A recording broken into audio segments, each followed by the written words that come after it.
కేటీఆర్ కవితను రాజకీయాల్లోకి తీసుకురావటమే మాజీ సీఎం కేసీఆర్ చేసిన తప్పన్నారు నిజామాబాద్ ఎంపీ అరవింద్. కవిత రోజు కేటీఆర్ తోలు తీస్తుందని, అయినా కేటీఆర్ కు బుద్ధి రావటం లేదని విమర్శించారు. బీజేపీ ఎక్కడుందని కేటీఆర్ అడుగుతున్నారని, నిజామాబాద్ కు వస్తే ఎక్కడుందో చూపిస్తామని అన్నారు. తాము గాలివాటమో కాదో కవితను అడిగితే తెలుస్తుందని కేటీఆర్ కు సూచించారు. ఇక నిజామాబాద్ కార్పొరేషన్ పైన కాషాయ జెండా ఎగరేస్తామని, తెలంగాణ మొత్తం కూడా కాషాయమయం కావటం ఖాయమని చెప్పారు అరవింద్. చెల్లెనాడు పాపం ఎటు తిరుగుతుందో ఏం చేస్తుందో, రోజు నీ తోలు తీస్తుంది. నువ్వు వేరే తోలు తీసుడు కాదు, నీ తోలు తీస్తుంది నీ చెల్లె. మీ అయ్య తోలు కూడా తీస్తున్నది. ఈ కేటీఆర్, ఈ కవిత, వీళ్ళకి చూసి ఓటేసారు. వీళ్ళు వచ్చినందుకు ఆ కేసీఆర్ భ్రష్టు పట్టాడు. కేసీఆర్ చేసిన అతిపెద్ద తప్పు జీవితంలో వీళ్ళిద్దరిని రాజకీయాలకు తేవడం, వాళ్ళ పార్టీలకు తేవడం. కేటీఆర్కి ఇప్పుడు సవాల్ ఇసురుతున్నా, దా ఇందూరుకి రా, రేపు వస్తున్నాయి కదా మున్సిపల్ కార్పొరేషన్ ఎన్నికలు, మా దగ్గర 8 ఉన్నాయి.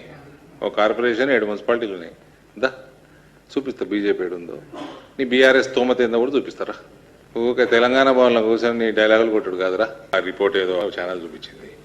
Gist of that boss, your freedom ends where my nose begins. Please keep that in mind.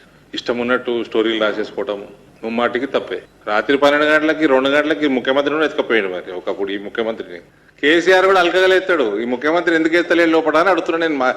అల్కగలేస్తాడు KCR.